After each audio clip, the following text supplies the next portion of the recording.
Hello, and welcome to my channel. My name is Chrissy Hodges. I'm an advocate for OCD, in particular Pure OCD, which is also the name of my memoir, so check that out. I'm a certified peer support specialist, working with people all over the world to support and normalize the experience of living with OCD. And we also do referral consultations so we can help connect you to therapists no matter where you are in the world. If you want more information about peer support or to inquire about my services, check out the description, chrissyhodges.com, and then I also will have my email in there and you can reach out directly. If you haven't already, subscribe to my channel. I'm so glad that you're here. I love this community, but I have a really, really cool project coming up in the next couple months, and I want you to be able to hear more details as I roll them out. It's going to take me a few months to get it up and running, but it's really going to benefit this community of individuals living with unwanted intrusive thoughts, which is what I'm going to talk about today, taboo intrusive thoughts. I'm really excited about it, and I want you to either be part of it via submissions to this project or to be able to reap the benefits of knowing that you're not alone and hearing other people's stories. Really excited about that. So subscribe, or if you don't want to subscribe and you want to keep up on the details, email me at ocd.chrissy@gmail.com. I'll put you on my newsletter. It comes out once a month so you can keep up that way. But it's really exciting. I love doing things like this and bringing the community together more. If you are looking for telehealth, if you don't know this already, NoCD and OCD is an app, but they also do telehealth worldwide, and you can check out their services and more about them at treatmyocd.com. They are able to provide telehealth for ERP. It's a really great service. We're lucky to have them in this community, so you can also find that down in the description. With all that said, I wanted to give you a little bit of an update. I will be speaking about this a little bit later today or tomorrow on Facebook Live. You can follow me over there at Chrissy Hodges, or Treatment for OCD Consulting, or at Instagram at PureOChrissy. I have been a little bit, I've done videos and stuff, but just kind of backed off from things. Have had some really big life changes. As y'all know, if you watch my videos, I've moved recently. Well, I moved as a result of my husband and I splitting, and we are getting a divorce. I know that many of you may hear that and your ROCD is going to kick up. But let me tell you, one person's relationship not working out does not mean yours isn't. Hello, ROCD. It's a pretty amicable split. He's very near and dear to me. But it just is one of those things where it didn't work out. Well, as y'all know, those things can be really tough to go through in general, and then throw OCD, mental health, and all that, running a business, doing all that on top of it. So it's been kind of a tough year, especially. So I have some plans to kind of revamp, get back into doing promotional things. Promotional meaning helping and advocating for the community. I needed to take a step back for a little while. But I feel excited about upcoming projects, and I wrote to many of you in my newsletter letting you know about these changes, and I just really appreciate the feedback and the support. Y'all are amazing, and this community is pretty dang awesome. So thanks for being there for me. I hope that my videos have been there for you, but it's always nice to know it's reciprocated in this community. I really just love and appreciate you all. With that, I want to talk about the most important topic of the day: unwanted intrusive thoughts. So y'all may know, if you follow my channel, I talk about this a lot. You're probably thinking, girl, why do you always talk about this? Well, because we're not talking about it enough. The representation of the advocacy for taboo and unwanted intrusive thoughts is not a reflection of the amount of people out there, including you, that are struggling with this. So when we see OCD, when we're Googling OCD, when we hear about OCD, y'all know we hear about the hand washing, the contamination. Not that that is not as debilitating and miserable, but it's not reflective of the amount of people in this community that suffer with unwanted intrusive thoughts and mental rituals. This is what we call in the community name as pure OCD. However, it is just an OCD diagnosis. It just helps you connect to the community better when it's called pure O. And there are so many people around the world that live with this. First of all, we don't even know how many people live with this because we don't have an accurate statistical reflection of how many people, because if y'all remember when you first started to have intrusive thoughts, you did not go, oh, this must be a mental illness. This could be diagnosable and treatable. You did not. They feel too real. It feels somewhat like a break in reality. I probably just triggered a bunch of y'all who may have intrusive thoughts about psychosis, but you know what I mean. Your reality has just flipped upside down. You question who you are. You question what's going on. You question if you've changed, if your values have changed, especially with the taboo intrusive thoughts. It's terrifying, y'all. So we have all these people out there right now who don't know what they're experiencing is OCD. They don't know that they could click on this channel and feel like they are part of a group of people who just get it. That scares me. That keeps me up. You know, that's my 2 a.m. wake up. How do I find these people? How do I tell them? How do we all collectively let people know? Well, that's what we're doing here today. The more we talk about this type of OCD, the more people we're going to reach, the more lives we're going to save, the more people we can have join our community and live a life that feels less alone and where you feel less like a monster. Well, tirade for me just a little bit, but whatever. That's my main mission. So when you have unwanted intrusive thoughts, and what do I mean when I say this? Well, unwanted intrusive thoughts in general are thoughts that are intrusive. Now, for me, and I talk about this a lot, I have emetophobia, fears of vomiting. Are those thoughts intrusive, unwanted? Yes, but they're also just fueled by absolute fear. I actually woke up with a stomachache this morning and I thought, oh my God, I'm gonna vomit. And what does that mean for my day? And so I'm ruminating and mentally checking and, my stomach, is it hurting? Is it this? Is this? But these aren't intrusive, unwanted thoughts. I mean, sure, I don't want to vomit, but it's not the unwanted thoughts like, am I a pedophile? Am I gonna kill my dog today? Am I gonna murder someone today? Do I want to get in the car and go hit someone today? Oh my God, why would I think that? Do I really want that? What does that mean? What's my sexual orientation? Maybe I don't know what it is. What if I'm not really straight? What if I'm attracted to my family members? What if I have AIDS? What if I have cancer? What if I have MS? I've been on what if I have rheumatoid arthritis kick lately because I have arthritis in a couple of my toes. And so it's been awful, but they're intrusive thoughts, right? There's this intrusion. They're unwanted because they're tormenting me.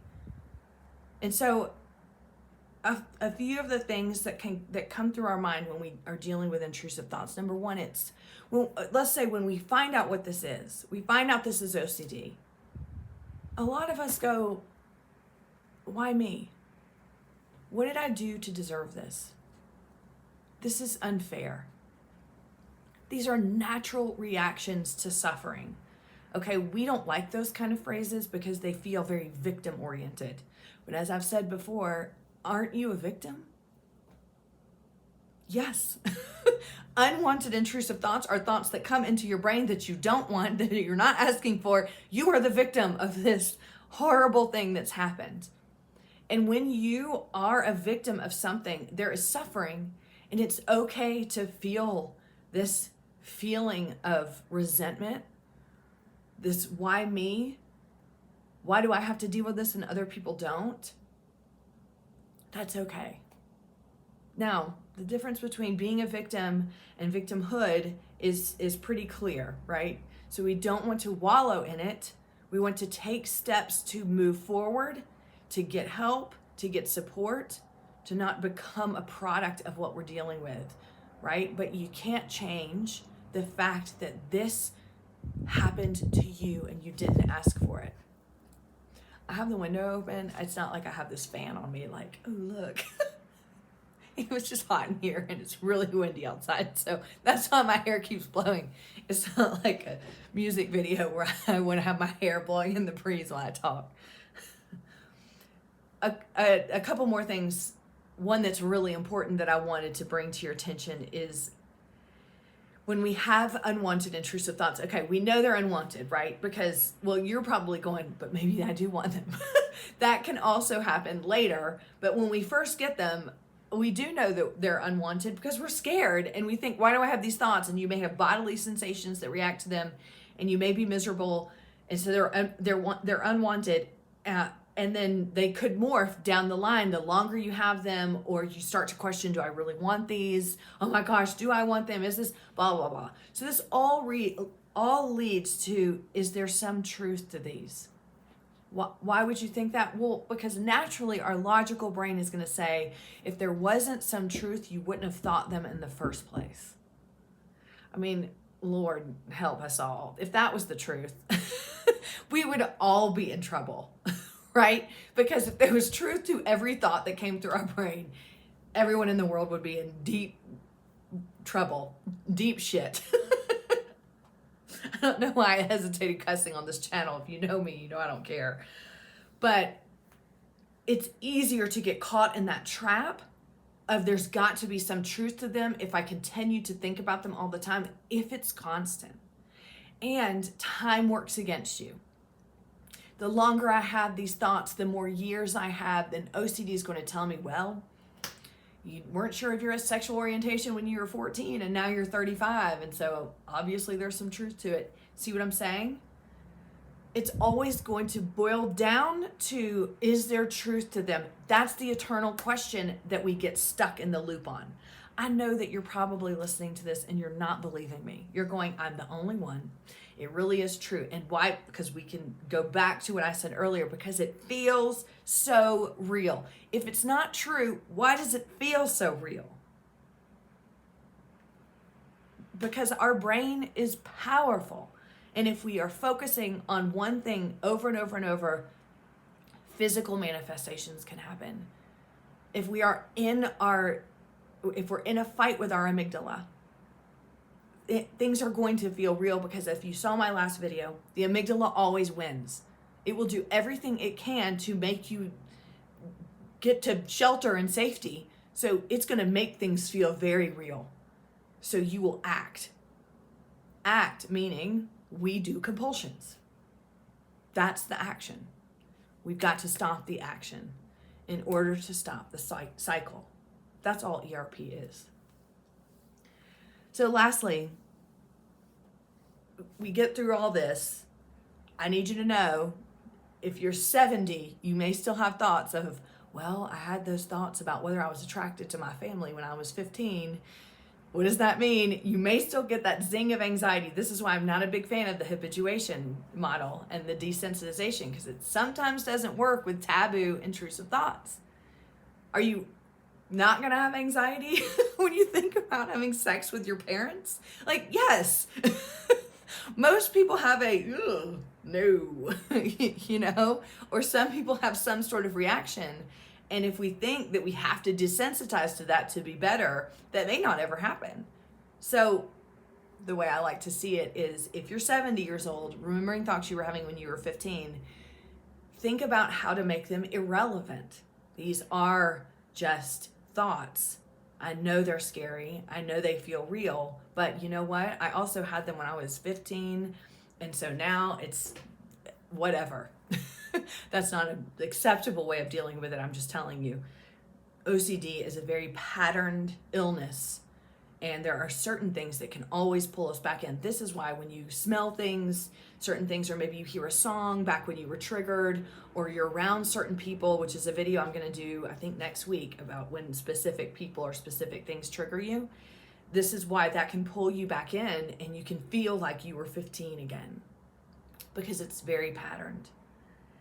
But lastly, so again, moving on with life, you may still have this lingering sadness or judgment of yourself, the lack of self-compassion, because you were capable of having those unwanted, intrusive thoughts.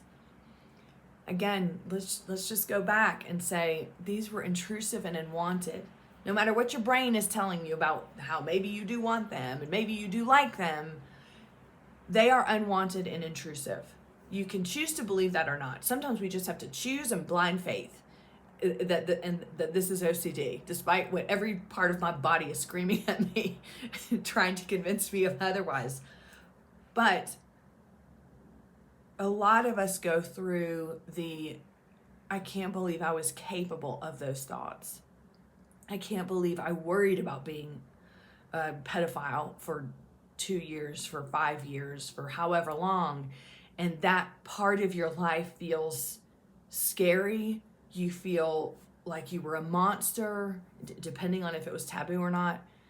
You feel awful, and you think to yourself, how can I move on and find love and be happy? Do I deserve happiness? This is one of my biggest things with people that just breaks me, is people will say, when I experience happiness, when I laugh, when I experience joy, I think back on the thoughts I've had, and I feel like I don't deserve that happiness. That hurts me to hear, because again, it's unwanted and intrusive.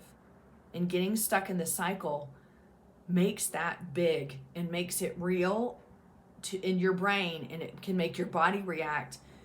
So you just start to believe so here we are going back. There's got to be some truth. Why did this happen to me? What did I deserve for me? Again, this is one big cycle, but my point today is these are very common things to go through. And right now you may be feeling that way. What kind of person was I back then? Or what kind of person am I now to have these thoughts? How am I going to move on and have happiness? I don't deserve it because of what my brain has said. Try to hear me when I say these are unwanted, intrusive thoughts. They have nothing to do with you.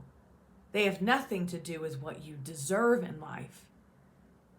And I am a testament sitting here before you to show you that you're not alone.